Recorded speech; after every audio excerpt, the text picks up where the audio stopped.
Buenas noches, hermanos, Dios los bendiga, bienvenidos a nuestro estudio bíblico semanal de Iglesia Cristiana de Gracia.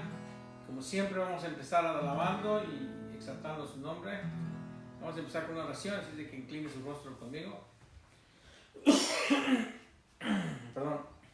Padre amado celestial, venimos a ti, Señor Santo, para darte gracias por esta noche, darte gracias por tu amor, tu misericordia, por lo bueno que tú eres con nosotros, por cuidarnos, por mantenernos sanos, por tener un techo sobre nosotros, Señor, suplir nuestras necesidades, tanto físicas como espirituales, Señor. Y hoy venimos a adorarte, exaltarte y, Señor, levantar a tu nombre en alto. Para ti, Señor, sea la gloria por los siglos de los siglos. Amén. Vamos a empezar con este canto que dice: Te alabaré.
debajo de sus alas allí moraré. Mi refugio es Él, estaré yo de pie, porque confío en mi Dios y viviré. En Él estoy seguro, en Él estoy seguro, en Él estoy seguro, en Él estoy seguro.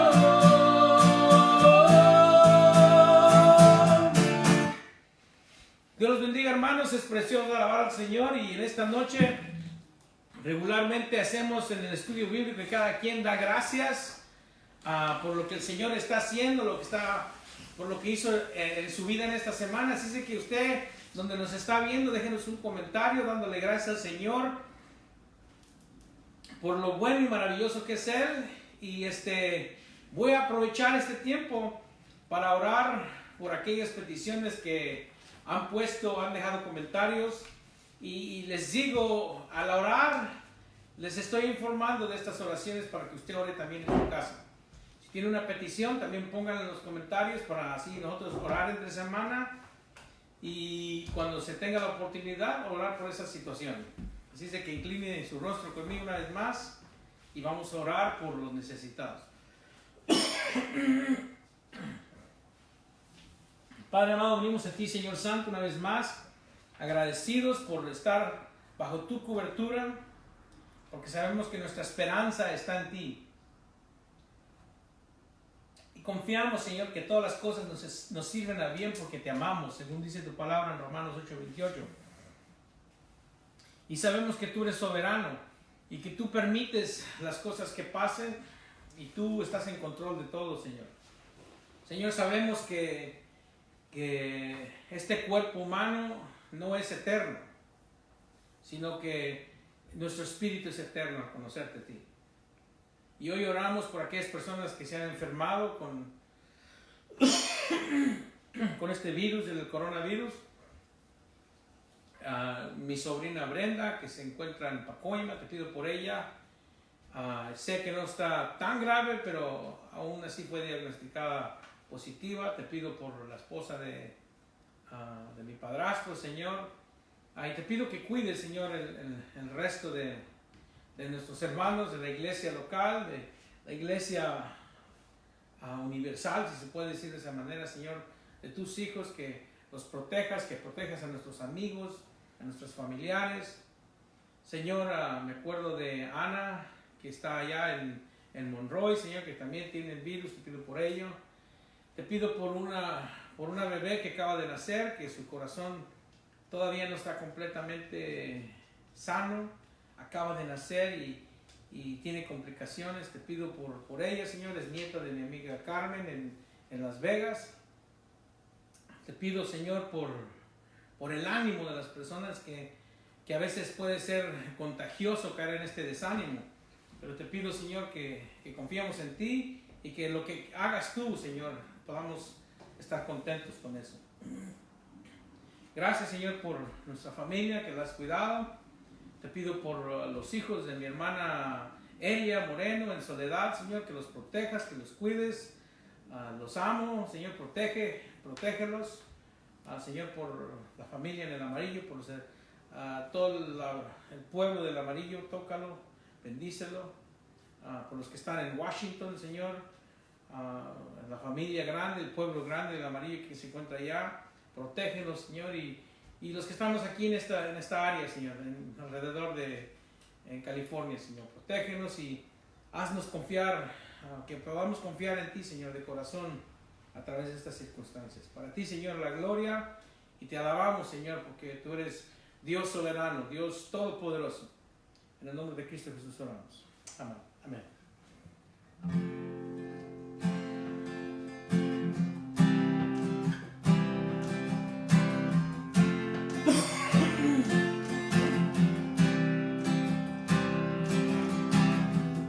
Por mucho tiempo busqué una razón de vivir en medio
el domingo pasado celebramos Pascua, la resurrección de nuestro Señor Jesús.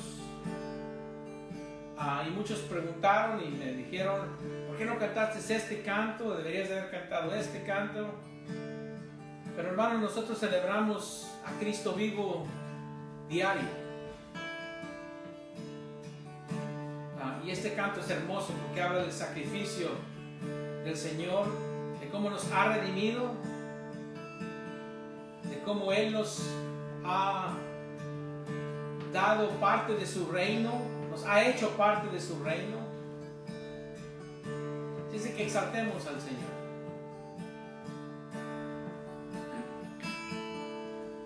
Con tu sangre nos ha redimido a nuestro Dios,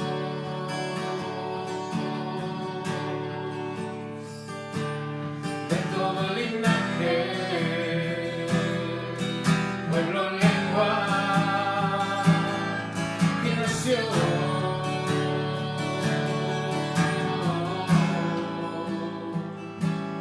Nos has hecho reyes y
Padre, gracias.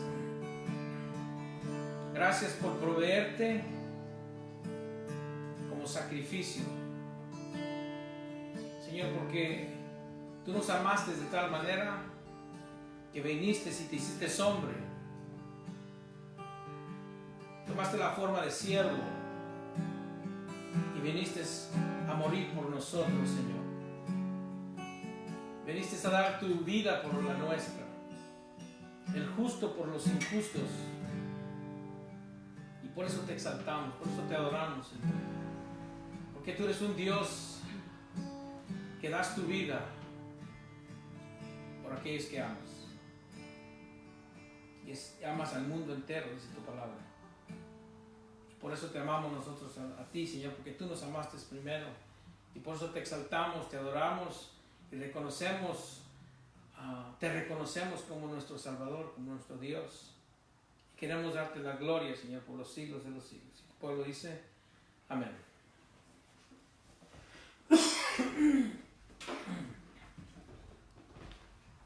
Bueno, seguimos en el estudio de la palabra del Señor.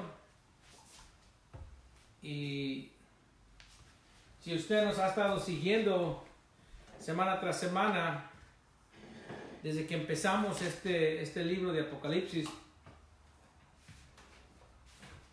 se dará cuenta de que este libro se trata de Cristo Jesús. Y hay muchas personas interesadas, hermanos, en el futuro, especialmente en estos tiempos. Hay muchas personas interesadas por lo que va a pasar. Muchos tienen sueños y piensan que Dios les está hablando a través de sueños, o que alguien o algo les está informando de lo que va a pasar. Muchos leen libros, ven películas, programas de televisión, tratando de imaginarse cómo va a ser el futuro. Yo personalmente veo un programa de este tipo, que se trata del fin del mundo, y no estoy de acuerdo con el programa, solamente me interesa ver cómo este director ha llevado esta serie. Y creo que por muchos años, quizás podemos regresar hasta Adán y Eva, estaban preocupados del futuro. Y yo creo que se preguntaron ellos, ¿cómo sería el futuro? El hombre siempre ha querido saber el futuro. No somos los únicos, no somos esta generación, no es la única que empieza a pensar en el futuro. Pero solo hay un libro, hermanos, solo hay un libro que nos puede revelar el futuro con exactitud, y esa es la palabra de Dios. Por esta razón, yo personalmente no presto mucha atención, hermanos, a personas que me hablan de sus sueños y de lo que supuestamente le reveló el Señor. Y Dios puede hacer muchas cosas, no estoy cuestionando a Dios, estoy cuestionando más bien tus sueños y lo que tú dices que has experimentado. Pero si tú los has experimentado, pues gloria a Dios. Pero yo le voy a creer más a lo que dice la palabra, a lo que alguien más me venga a decir. Lo que Dios nos quiso revelar está aquí. Incluso vemos una parte donde se le indica a Juan, el que escribe el libro de Apocalipsis, que no escriba lo que ve. Juan no lo hace, es obediente, no escribe lo que ve, porque por mandatos él dice, aquí no escribas, y no escribe. Ahora, hay un libro en la Biblia en particular que es detallado en revelación futura. Y es este libro que estamos estudiando, hermanos. Es el libro de Apocalipsis. Y aquí en este libro podemos encontrar lo que se nos espera en el futuro. Aquí tenemos las crónicas futuras escritas por Dios a través de la mano de Juan, inspirado por el Espíritu Santo, para decirnos cómo es que el mundo va a terminar. Aquí en este libro de Apocalipsis se nos dice cómo el mundo va a terminar. Aquí en este libro está el último capítulo de la historia de la humanidad, hermanos. Escrito aquí, antes de que todo suceda. El punto de enfoque de todo este libro es nuestro Señor Jesucristo. Por esta razón, su nombre del libro es La Revelación. Apocalipsis, apocalipsis del griego, significa revelación. Y la revelación es de Jesucristo. Es así como empieza Juan a escribir en el versículo 1. Y el título de esta noche es La visión de la gloria de Cristo Jesús, que empezamos la semana pasada. Esta es parte 2. Y va a haber otra parte más, va a haber una parte 3 que no vamos a terminar esta visión hoy. Pero Juan empieza en el versículo 1 diciendo la revelación de Jesucristo. El personaje principal de los 22 capítulos del libro de Apocalipsis es nuestro Señor Jesucristo. Es el que vino, se encarnó, se hizo hombre y fue a la cruz por ti y por mí. Ya lo hemos visto en el Antiguo Testamento de cómo fue profetizado por Isaías y por todos los profetas en el Antiguo Testamento. La realidad es de que el Antiguo Testamento entero apunta a Jesús. Y ya lo hemos visto en los Evangelios y cómo se encarnó a vivir en humildad, hermanos. Murió, resucitó y ascendió.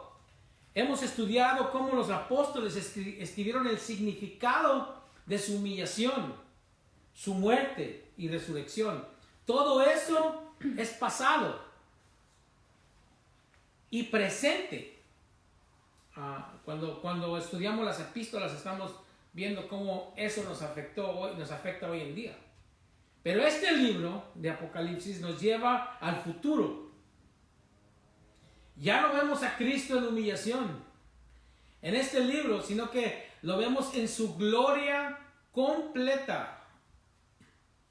Este libro nos da el despertar, el destapar, el abrir de nuestros ojos de Cristo. El Apocalipsis, la revelación de la gloria completa de Cristo Jesús en el futuro. No es una fantasía, sino verdades futuras. En la mente de nuestro Dios eterno, en nuestra mente no podemos entender esto, pero lo podemos medio entender conforme a lo que leemos en las Escrituras. Pero en la mente de Dios, si se puede decir de esa manera, Dios es eterno, que quiere decir que no hay pasado, no hay futuro para Él. Todo para Él es un gran presente. Dios nos puede decir la historia de lo que ya pasó, de lo que está pasando y de lo que pasará. Porque Él vive en un constante presente. Aquí tenemos un libro de historia, el libro de Apocalipsis, desde la perspectiva de nuestro Dios. La historia del fin del mundo. La historia de la glorificación de Cristo Jesús y su regreso detalladamente. Lo vamos a ver en detalle. Este libro monumental es un libro fenomenal, hermanos. Fue escrito por el apóstol Juan con las intenciones de que se les mandaría a las 7 iglesias. Y si ha estado con nosotros y si esto es algo nuevo para usted, puede buscarnos en YouTube como Iglesia Cristiana de Gracia en Murrieta, California, o puede ir a nuestra página de Facebook, que es donde está ahorita, muy probable.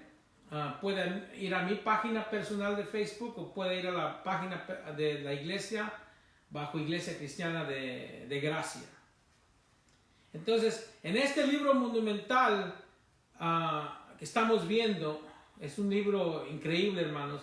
Fue escrito por el apóstol Juan con las intenciones de que se les mandaría a las 7 iglesias que estaban en Asia Menor.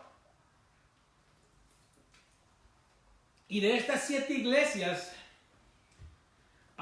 de ahí el libro sería enviado y serían mandadas a todo el mundo. Eventualmente juntada esta carta o este libro con el resto de los libros o epístolas para hacer lo que hoy conocemos como el Nuevo Testamento. Estas iglesias estaban experimentando dificultades, persecución. En este tiempo del 96 después de Cristo. Algunos van a estar en desacuerdo con esa fecha. Es más de 60 años después de la crucificación de Cristo Jesús. El cristianismo se ha convertido, hermanos, en este tiempo del 96 después de Cristo, en una secta intolerable ante los ojos del mundo para el Imperio Romano. Juan está en la isla de Patmos por predicar a Cristo como nuestro Señor y Salvador, por aceptarlo como nuestro Mesías. Muchos creyentes han perdido su vida. El terrorismo bajo el emperador Domiciano o Domitian, que tomó el poder en el 81, y vaya a sus libros históricos, haga un Google search de Domiciano, y había mucho sufrimiento en la iglesia, mucha muerte en la iglesia. Era necesario para la iglesia recibir ánimo. Estaba en una condición muy desanimada la iglesia. Porque hasta cierto punto se podía entender del desánimo, como que Cristo vino y se fue, y aunque les dijo que no nos iba a dejar huérfanos, ¿verdad? Ascendió a la gloria y todo se puso peor para la iglesia en ese tiempo, poniéndose en una posición de perder toda esperanza de la iglesia, porque su maestro se había ido, su Salvador, que ellos esperaban que los liberara de la opresión, ascendió y ya no lo veían ni físicamente. Y comenzaba a perder la esperanza la iglesia en ese tiempo. Pero aquí viene este último libro en el Nuevo Testamento, años después de Cristo, para informarle a los creyentes que todas estas pruebas solo serían temporales, y comparadas a la recompensa que recibirían por haber aceptado a Cristo Jesús, en realidad no es mucho las persecuciones. Ahora, que en hecho Cristo va a regresar en su completa gloria, que ya existe en gloria completa hoy, y en la manera que va a venir, y nos da detalles de su venida a este libro. Su intención del libro es pastoral, es de traer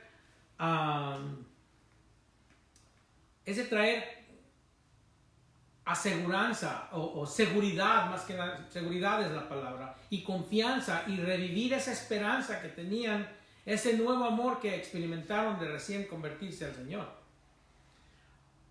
Así es que el libro viene para traer ánimo en tiempos difíciles. Porque podría ser tan difícil para los creyentes, perdón, no difícil, sería tan fácil para los creyentes entrar en desánimo, entrar en depresión, con falta de propósito, por la condición del mundo en ese tiempo. Ahora, la condición del mundo en ese tiempo era difícil para el creyente y para los que no estaban bajo el Imperio Romano. Ahora, en realidad nosotros como creyentes hoy en día podemos caer en depresión hoy, con la condición del mundo hoy, en este día, con las circunstancias que nos rodean en este día, con este virus. A mí no me gusta el mundo en el cual vivimos. No creo que muchos puedan decir, estoy bien contento con las circunstancias de este mundo. Nosotros que vivimos en un país que es libre, nosotros que vivimos en un país donde las circunstancias no son tan difíciles como en otros países, podemos caer en esa depresión, en ese desánimo. A mí no me gusta este mundo, hermanos, en el cual vivimos hoy, en la manera que nos burlamos de Dios, que lo hacemos menos, en la manera que lo ignoramos y en la manera que decimos que no es nada, que es un mito solamente. No me gusta vivir en un mundo donde Dios es ignorado, donde la palabra de Dios es ignorada, donde constantemente se te ve como ignorante porque crees en Dios. te hacen pensar que eres alguien raro, porque aún crees en la verdad de la palabra. No estoy de acuerdo en exaltar el pecado, lo perverso de este mundo. Un mundo que promueve la injusticia, la inigualdad. Espero que no sea el patrón de cómo siempre va a ser en este mundo, pero más probable que sí. Muy probable que mis nietos y los hijos de mis nietos y los hijos de mis hijos de mis hijos, espero que no llegue a este punto, sino que Cristo venga ya y puede venir hoy.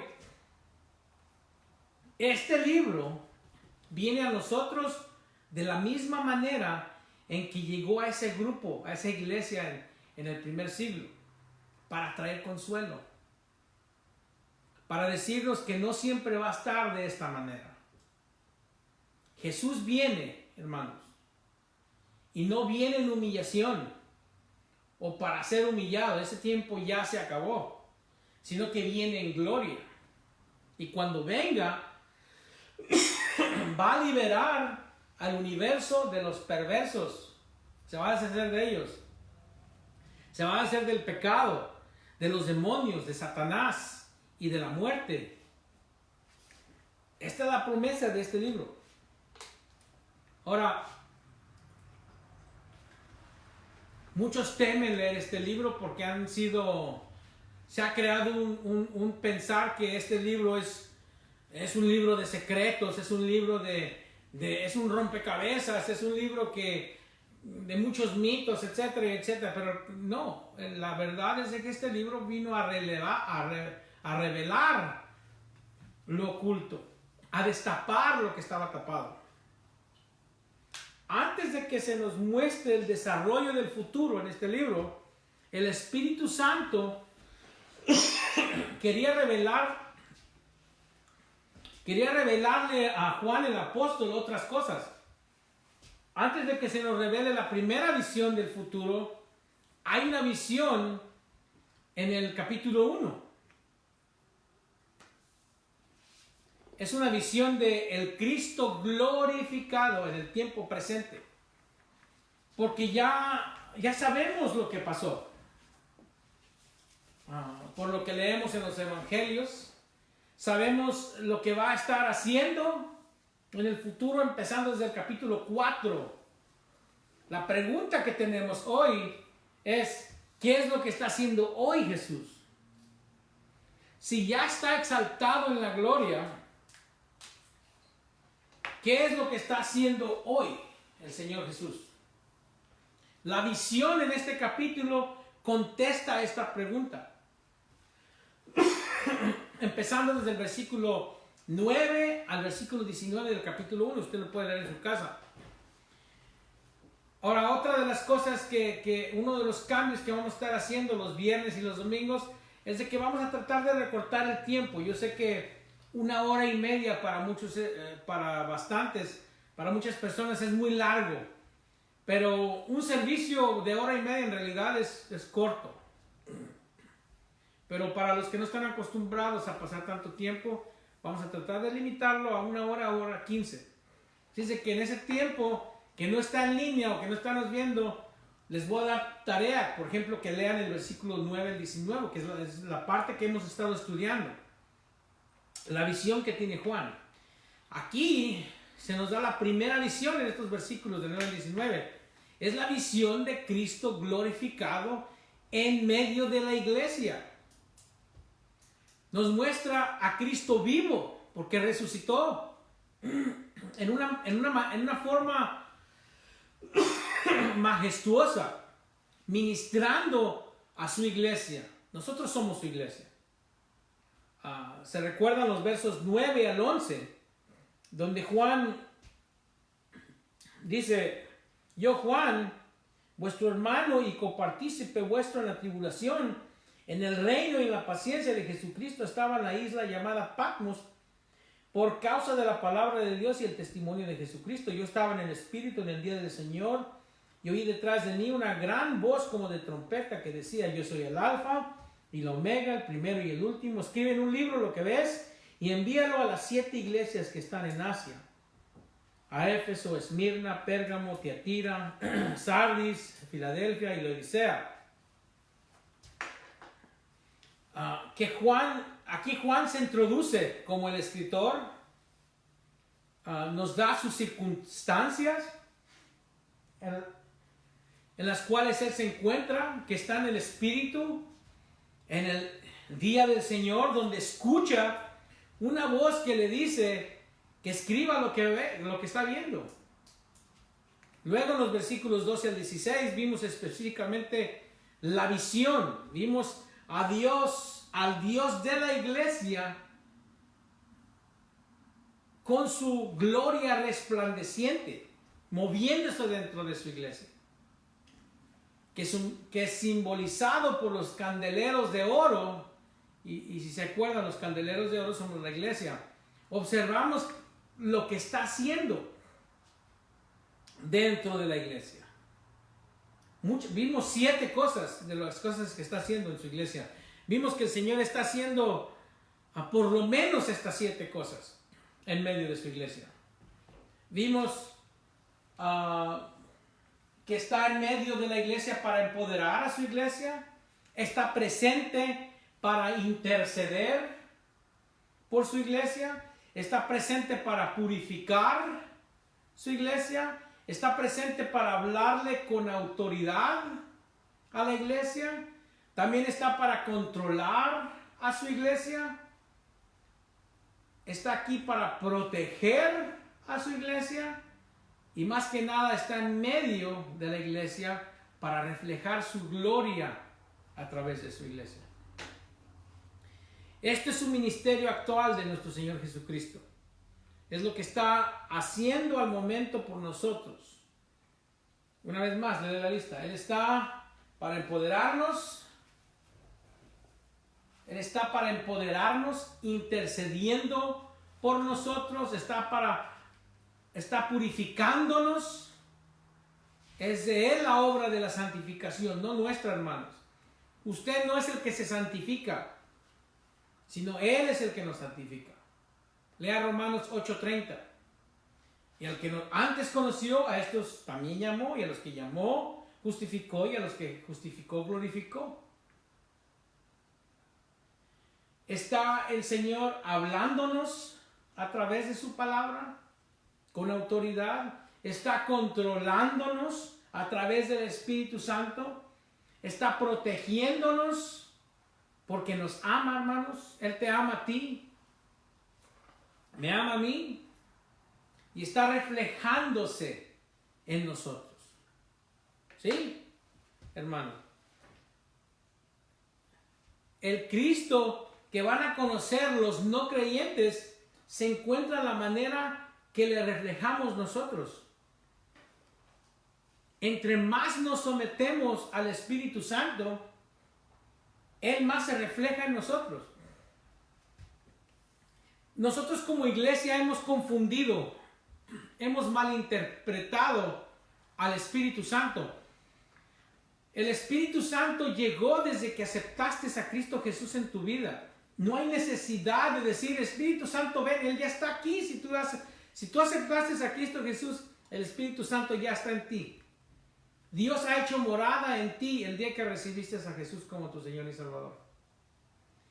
El Espíritu Santo no está esperando que tú le llames y que le digas, ven, ven.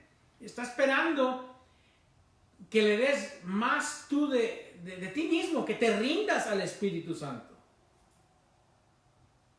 Entre más tú te rindes al Espíritu Santo, más control tiene el Dios de tu vida y más se refleja Cristo en nosotros. Juan, el apóstol Juan, ve en estos versículos a Cristo glorificado. Lo ve vestido en majestad, vestido en realeza, vestido en dignidad. Lo ve en una gloria que brilla como el sol que resplandece en su fuerza, es lo que está diciendo esos versículos. Lo ve en su gloria real, su gloria celestial. Lo ve en su soberanía. Lo ve en poder. Juan, el apóstol, ve a Jesús en poder. Esto es lo que vimos la semana pasada. Hoy, al ver esta porción, para terminar esta visión, veremos los efectos de la visión. Si está tomando notas, lo que vamos a ver hoy y para la semana que entra son los efectos de la visión. Cómo le afectó a Juan, el apóstol, y cómo nos debe de afectar o cómo nos está afectando a nosotros en nuestra vida personal. Veremos 3 efectos en esta visión. El primer efecto que vamos a ver es el temor. La semana que entra vamos a ver seguridad y responsabilidad. Vamos a ver estos 3 puntos de una manera simple y directa. El primero es temor. El primer efecto es entendible, hermanos. Lo que Juan ve es algo fuera de lo normal. Y sobre Juan, el apóstol. Está en los 90s usamos esta expresión que se nos fue por encima y no entendimos, ¿verdad?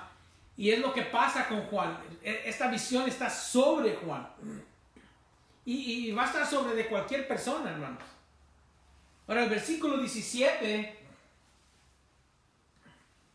es nuestro versículo que sigue después de haber estudiado la semana pasada, el 15 y 16.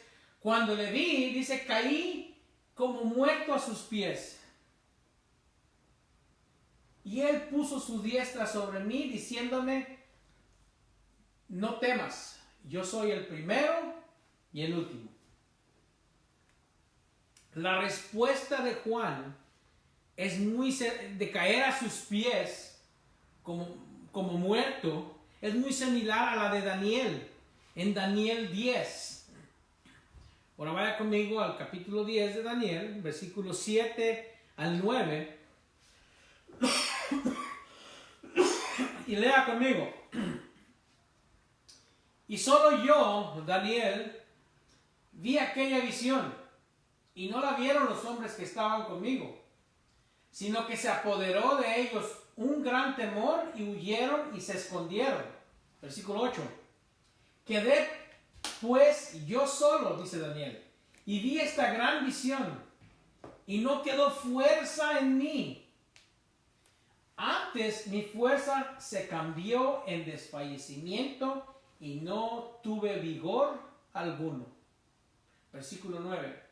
Pero oí el sonido de sus palabras, y al oír el sonido de sus palabras, caí sobre mi rostro en un profundo sueño, con mi rostro en tierra.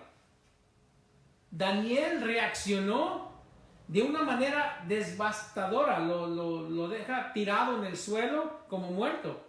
Se queda sin fuerzas, sin vida. O sea, estaba vivo, pero como sin vida, como muerto. Se cae de cara hacia el suelo. Yo no he visto a muchas personas caerse de cara, pero las que he visto, la mayoría de personas que he visto que caen de cara, son aquellas que les dan como Mike Tyson, les reciben un golpe de Mike Tyson y caen fríos, casi como muertos. Pero esa es la reacción de Daniel. Sorprendido por la visión que tuvo, Daniel como Juan caen como muertos de cara.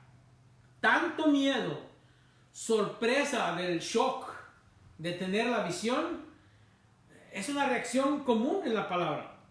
Ahora, si usted quiere ver este tipo de reacciones, tiene que estudiar el libro de Ezequiel.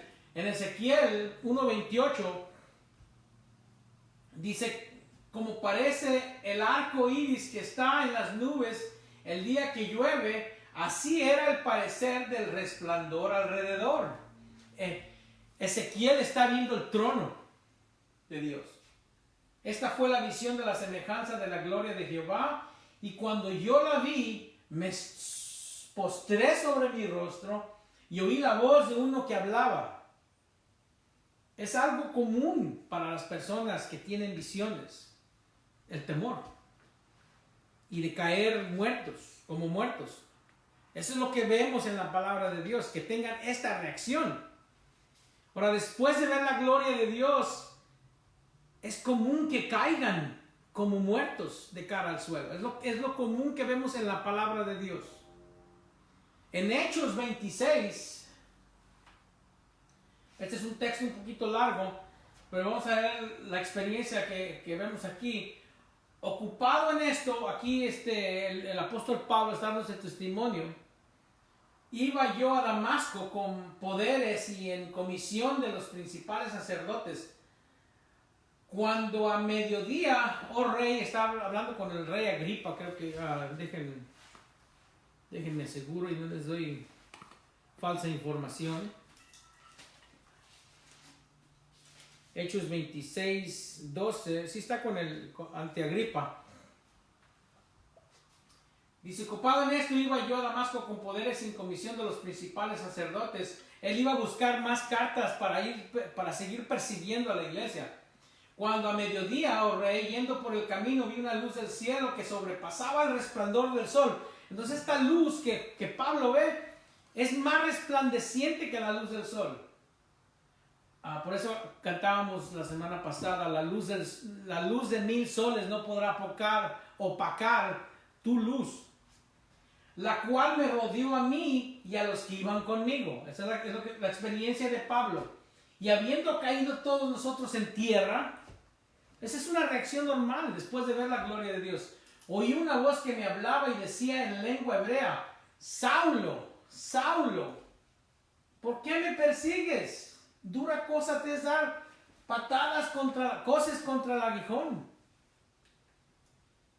Yo entonces dije, ¿quién eres, Señor? Y el Señor dijo, yo soy Jesús, a quien tú persigues, pero levántate y ponte sobre tus pies, porque para esto he aparecido a ti, para ponerte por ministro y testigo de las cosas que has visto y de aquellas en que me apareceré a ti, librándote de tu pueblo y de los gentiles a quienes ahora te envío, para que abras sus ojos, para que se conviertan en las tinieblas a luz y de la potestad de Satanás a Dios, para que reciban por la fe que es en mí perdón de pecados y herencia entre los santificados.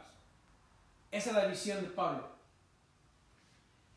Hay un medio del cual hay un miedo de cual nadie se escapa, de ver la gloria de Dios, el rostro de Cristo. Hay un miedo que nadie se puede escapar de ese miedo después de ver la gloria del Señor. Cuando Cristo estuvo en la tierra, hermanos, generalmente la gente no se caía al suelo, no le tenía miedo a Cristo Jesús. No era algo común que hiciesen en la encarnación de Cristo, de caerse al verlo. Ahora la pregunta es ¿por qué? ¿Por qué es que no se caían como lo hace ahorita Pablo y como vimos en Ezequiel y Daniel y Juan? Porque su gloria estaba encubierta por la carne humana. Por eso decimos que Dios se encarnó. Pero al ver su gloria descubierta, Pablo, es algo muy sorprendente. Que la reacción común es de caerse y quedar como muerto. Quizás sea una reacción rara para Juan y rara para ustedes, y es rara para Juan porque Juan conocía a Jesús muy bien. Juan conoció a Jesús por muchos años, por muchos kilómetros caminó con él, con nuestro Señor Jesucristo. Es muy probable que tenía sus maneras de caminar y Juan las aprendió, sabía los hábitos que tenía el Señor y los conoció muy bien. Y Juan lo hizo cómodamente, sin tener algún temor, sin preocupación de caer muerto, como lo hace cuando leemos aquí en el capítulo de Apocalipsis. Bueno, Juan tiene preocupaciones de caer muerto de riesgos comunes, ¿verdad? De fariseos y de personas o religión que estaba en contra de lo que Jesús predicaba. Cuando Jesús declara que antes de Abraham fuese, cuando Jesús dice yo soy, está haciendo una declaración tremenda. Y desde esa declaración y desde antes de esa declaración ya querían matar a Jesús, incluso a los que andaban alrededor de él. Entonces, la única preocupación de caer muerto de Juan era por las amenazas que tenía Jesús. Pero no al verlo en ese tiempo. No tenía ningún temor porque estaba cubierto por su humanidad. Estaba tapado, cubierto. Había un velo sobre su gloria de Cristo Jesús por medio de la carne, por la humanidad. Ahora, ¿por qué es que Juan entonces es tan sorprendido? ¿Por qué Juan tiene tanto miedo de ver a Jesús? ¿Por qué cae como muerto después de ver a Jesús? Esta respuesta de Juan es rara, porque parece que vio el rostro de Jesús cuando leemos en Apocalipsis. Ve a su maestro, muy probable su primo, que conocía por mucho tiempo, con tanto gozo cuando lo ve que no lo puede describir, y después cae como muerto. Y vamos a ver dos razones por cuál la reacción de Juan de temor. Y la primera razón de su temor es que lo que ve Juan es deidad en Jesús. Ve al Jesús glorificado, que no había visto en el pasado. El Jesús que conoció Juan fue uno que estaba cubierto por su carne, su físico. Era lo que cubría la deidad de Cristo Jesús. Solamente en el monte de transfiguración es donde tenemos un solo vistazo, una probadita, si se puede decir de esa manera, de quién verdaderamente es Jesús. Y hermanos, Jesús es Dios en la carne. Cuando lo vemos en los evangelios de su tiempo aquí en la tierra, es Dios en la carne. Pero ahora que ascendió, Jesús está en completa gloria, sin nada que lo cubra de su gloria. Juan no está viendo al Jesús que conoció en la carne, sino que a Jesús glorificado, al anciano de días. Está viendo al juez de todo el mundo. Está viendo esos ojos de fuego penetrantes que puede ver todo. Está viendo el rostro de Dios.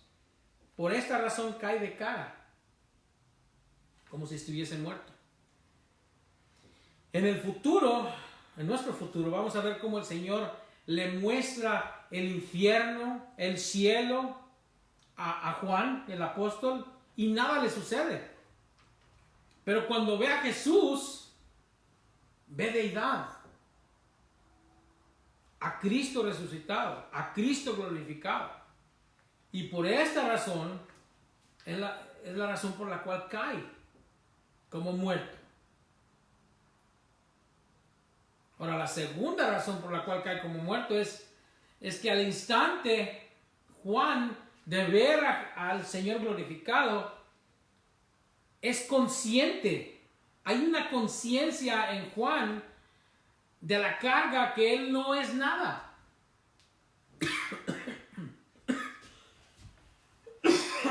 Perdón, hermanos. Juan es consciente de su insignificancia, de su humildad, humanidad, de sus iniquidades. Juan tiene una conciencia de la carga de su pecado. Así como ningún insecto sobrevive bajo el calor de la lupa con el sol, y nosotros aquí afuera en mi patio tenemos una lámpara chicharronera, dijera yo, donde esa luz atraía a los mosquitos y cuando llegaban caían muertos. Así tampoco ningún hombre mortal puede ver el rostro de Dios, ni puede oír, ningún oído puede escuchar la voz grandiosa y poderosa del Todopoderoso y no caer como muerto. Ahora, estando asombrado Juan, en reverencia, en temor de poder ser destruido, al instante Juan puede ser destruido por su propio pecado, Juan cae como muerto a los pies de Cristo. Este es un temor reverente que reconoce a quién está viendo y quién es el que lo está viendo de regreso. Juan ve a Jesús glorificado, pero Jesús también lo ve a él. Juan sabe que al que está viendo es Dios, pero también reconoce que Dios lo está viendo a él. Y por esto, la reacción de Juan de caer como muerto a los pies de Cristo. Esto en realidad, hermanos, es la respuesta adecuada. Ahora los voy a llevar a otros, viendo un poquito el futuro, adelante en Apocalipsis. En este pasaje vamos a ver el temor de los incrédulos, un terror tan grande que prefieren morir. Pues el Cordero ahora viene con ira en este texto que vamos a leer. En el texto que estamos viendo, Juan ve a su Salvador. En este texto, los incrédulos van a ver al que los va a destruir. Pero aún cae Juan como muerto, aunque ve a su Salvador. En este texto, miren lo que dice aquí, en Apocalipsis 6, 12 al 17. Miré cuando abrió el sexto sello y aquí hubo un gran terremoto.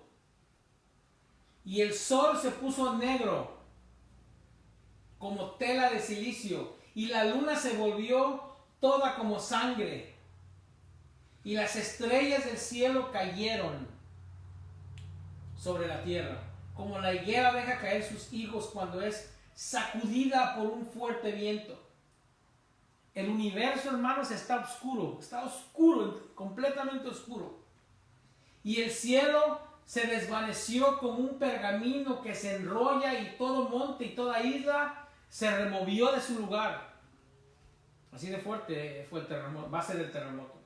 Y los reyes de la tierra, o sea, los gobernantes de este mundo, y los grandes, los ricos, los capitanes, los poderosos, y todo siervo, somos nosotros. Y todo libre, somos nosotros. Se escondieron en las cuevas y entre las peñas de los montes. Por ahí ya no somos nosotros, porque nosotros ya recibimos a Cristo Jesús. Estos son los que han rechazado a Cristo Jesús. Versículo 16. Y decían a los montes y a las peñas, caed sobre nosotros. Ese es el temor que viene sobre esta gente que no aceptó a Cristo Jesús. Y escóndenos del rostro de aquel que está sentado sobre el trono.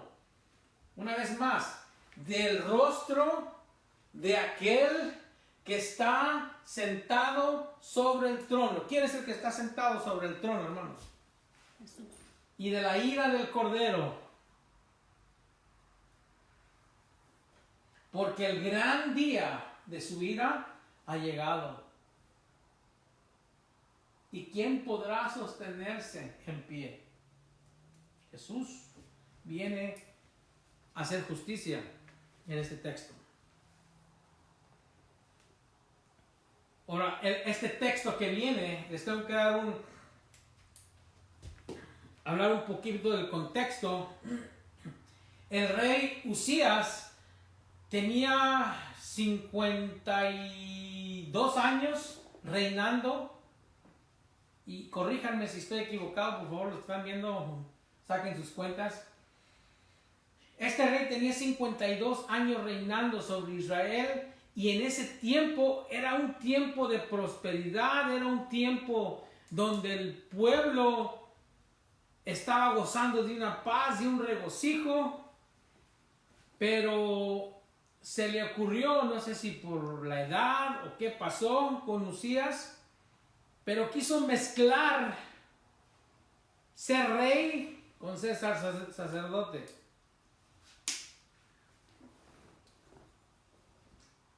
Entonces Dios permite que le caiga lepra y muere. Entonces viene Isaías, el profeta Isaías, a consultar con Dios a ver qué está pasando. Entonces el rey ha muerto, el rey del pueblo ha muerto. Y vamos a ver quién aún está sentado en el trono. En el año que murió el rey Usías, en ese año cuando murió el rey Usías, vi yo al Señor sentado sobre su trono alto y sublime. Hermanos, van a venir presidentes buenos y vamos a pensar lo mejor de ellos, pero se van a morir. Y pueden pasar problemas por aquí, problemas por allá, pero Dios aún es soberano, Él sigue sentado en su trono. Dice Isaías, vi yo al Señor sentado sobre un trono alto y sublime. Isaías está viendo el trono de Dios y sus faldas llenaban el templo. Por encima de él había serafines. Bien interesante, cada uno tenía 6 alas. Con 2 cubrían sus rostros, porque también los serafines son seres creados, no pueden ver a Dios y sobrevivir. Con 2 cubrían sus rostros, con 2 cubrían sus pies, porque el lugar donde estaban era santo, no querían pisar. Y con 2 volaban para el servicio del Señor. Estaban dispuestos para moverse para el servicio de Dios. Y el uno al otro daban voces. Entonces estos serafines del uno al otro daban voces diciendo: Santo, Santo, Santo, Jehová de los ejércitos, toda la tierra está llena de su gloria. Y los quiciales de las puertas se entremecieron con la voz del que clamaba. Las puertas se comienzan a sacudir con esa voz que está hablando. Y la casa se llenó de humo. Aquí habla de juicio. Entonces dije: ¡ay de mí!, dice Isaías, ¡ay de mí!, que soy muerto. ¿Por qué creen que piensa así Isaías? Ahorita vamos a ver por qué. Porque siendo hombre inmundo de labios y habitando en medio del pueblo que tiene labios inmundos, habitando en medio del pueblo que tiene labios inmundos, han visto mis ojos al Rey Jehová de los ejércitos. Entonces Isaías se da por muerto al reconocer que el que está viendo es el Rey Jehová de los ejércitos. Cualquier visión, hermanos, que vemos en la palabra, cualquier visión que vemos en la palabra, son devastadoras para las personas que la ven en la palabra. Aquí está otro texto en Job 42. Job dice: de oídas te había oído, mas ahora ¿qué? Mis ojos te ven. Por tanto me aborrezco.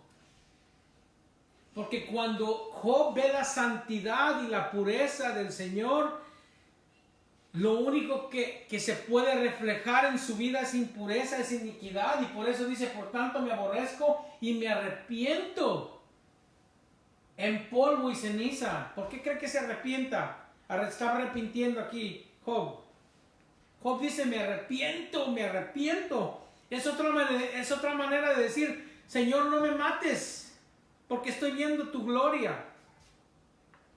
Ver a Dios, hermanos, es algo temeroso. Llena a la persona de temor. Ver la gloria de Dios es algo temeroso. Porque estamos en la carne, porque somos pecadores. Aunque hay algunos pastores y predicadores que predican la santidad perfecta en este mundo, hermano, usted nunca va a ser perfecto en este mundo. Y el que lo va a hacer perfecto es Jesús, no usted. Usted no se hace perfecto. Es someterse, es rendirse al Espíritu Santo que nos lleva de gloria en gloria. Pero hasta que no seamos glorificados, seremos perfectos. Ahora, ¿se acuerdan que hablamos de la transfiguración, del vistazo? Veámoslo más detallado. Mateo 17. Aquí es donde vemos la transfiguración de Cristo Jesús. 6 días después, Jesús tomó a Pedro, a Jacobo y a Juan, su hermano, y los llevó aparte a un monte alto. Jesús los lleva a un monte alto, a este grupo pequeño, a Pedro, a Jacobo y a Juan, y se transfiguró delante de ellos, y resplandeció su rostro como el sol. En otras maneras, se quitó un poco ese velo de la humanidad que llevaba Cristo y se mostró glorificado a ellos. Y al hacer eso, resplandeció su rostro como el sol y sus vestidos se hicieron blancos como la luz. Ahora, veamos la reacción de Juan en este instante y de Pedro. Mientras él aún hablaba, una nube de luz los cubrió y aquí una voz desde la nube que decía: este es mi Hijo amado, en quien tengo complacencia, a él oíd. Al oír esto, los discípulos se postraron sobre sus rostros y tuvieron ¿qué? Gran temor. Hermanos, si no fuera tan triste, y más que nada que triste, es patético, y perdone que me salga lo Juan un poquito,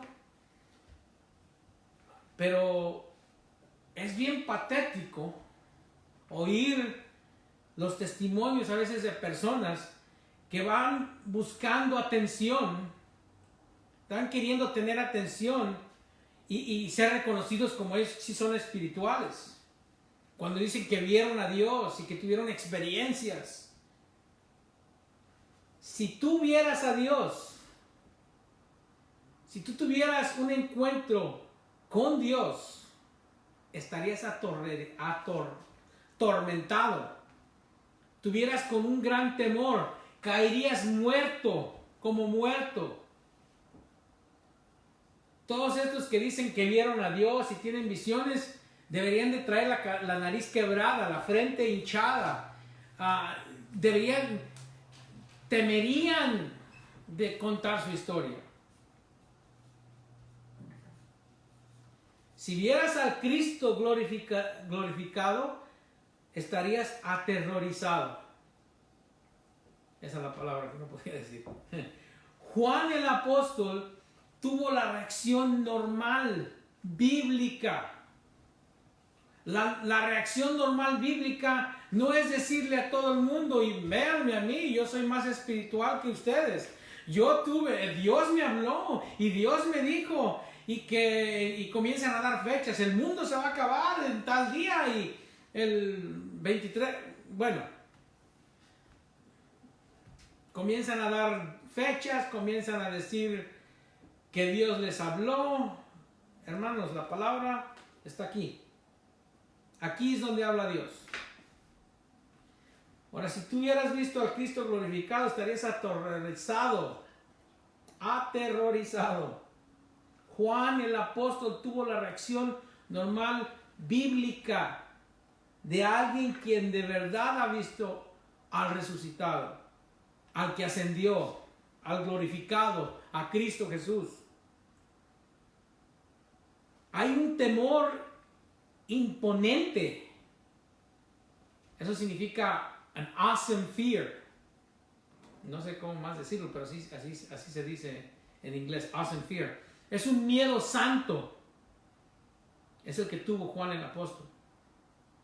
Así también nosotros, hermanos. También nosotros debemos de temer. Es más, no creo que podamos entender por completo esta visión que nos está relatando Juan en Apocalipsis 1 hasta que tengamos ese buen temor en nuestros corazones. Cuando vemos la santa resplandeciente gloria de Cristo, vamos a tener razones para temer por nuestro pecado, porque sí somos pecadores. Primera de Juan, y no está aquí en mi PowerPoint, pero si usted va a Primera de Juan 1:10, 1:8 dice: si decimos que no tenemos pecado, nos engañamos a nosotros mismos y la verdad no está en nosotros. Si confesamos nuestros pecados, ¿por qué hubiese necesidad de confesar pecados? ¿Por qué? Porque tenemos pecado, ¿verdad? Si fuéramos perfectos, no hubiera necesidad de confesar nuestros pecados. Pero como Dios sabe que vamos a pecar, por eso es que puse este texto.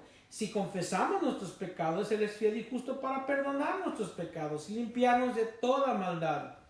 Si decimos que no hemos pecado, le hacemos a Él mentiroso y su palabra no está en nosotros. Hermanos, la reacción normal de ver a Dios en su gloria es de caer como muerto porque somos indignos, somos pecadores. Vamos a tener muchas razones para caer como muertos por nuestro pecado. Hermanos, quizás sea un concepto raro, pero yo no creo que la iglesia pueda ser santa. No he terminado, permítame, termino la frase. Yo no creo que la iglesia pueda ser santa hasta que nosotros, los que predicamos la palabra, prediquemos de la gloria de Dios. Porque hasta que podamos ver a Dios por quién es. Él es un Dios santo, Dios perfecto, lleno de gloria. Nunca vamos a entender nuestra propia pecaminosidad. Y si no vemos nuestro pecado, no podemos ser impulsados a la santidad. Este fue el primer efecto de la visión de Juan. Y cómo le afectó a él y cómo nos debe de afectar a nosotros. Para la semana que entra veremos los otros dos efectos. Ya vimos temor, vamos a ver seguridad y responsabilidad. Así que oremos. Padre amado, venimos a ti, Señor Santo, para adorarte, reconociendo que somos pecadores, reconociendo que somos insignificantes al lado tuyo. Señor, no somos nada. No somos nadie. Señor, no merecemos nada. No merecemos tu amor, no merecemos tu gracia, no merecemos tu misericordia. Lo que merecemos es muerte. Porque la paga del pecado es muerte. Pero tu palabra dice: mas la dádiva tuya es vida eterna en Cristo Jesús. Y al reconocer a Cristo Jesús como nuestro Rey y Salvador, y al reconocer que Él no se quedó en la tumba, sino que resucitó, y que ahora ha ascendido, y está ahora ministrando por nosotros, intercediendo por nuestros pecados. Cuando Satanás viene y nos acusa por nuestros pecados, dice Jesús: yo ya pagué ese pecado. Señor, nuestras vidas se deben de llenar de agradecimiento, sí, pero también de temor. Porque estamos viendo en este libro que tú un día regresarás, vas a regresar por tu pueblo. y toda lengua va a confesar que Cristo es el Señor. Toda rodilla se va a doblar. Y en ese instante doblaremos rodilla porque vamos a reconocer que no somos nada, que no somos nadie, ni que tú eres todopoderoso.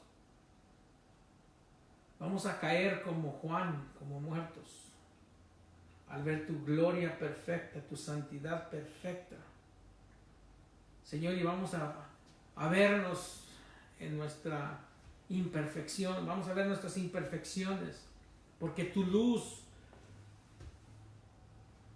y tus ojos pueden ver todo. Tu luz va a hacer posible que nosotros podamos ver nuestra humanidad, nuestra carne, nuestro pecado. Perdónanos, Señor, porque no somos dignos de estar en tu presencia. Pero aún así, tú haces morada en nosotros y te damos gracias. Gracias, Señor, por ser un Dios que nos ama.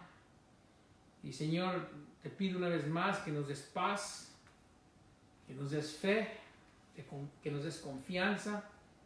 Y, Señor, que estemos con la esperanza de ver tu regreso. Que anhelemos tu regreso.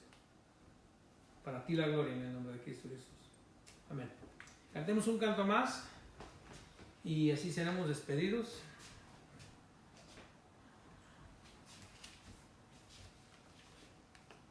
Vamos a alabar al Señor, así que vamos a cantar este canto una vez más.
Jesús,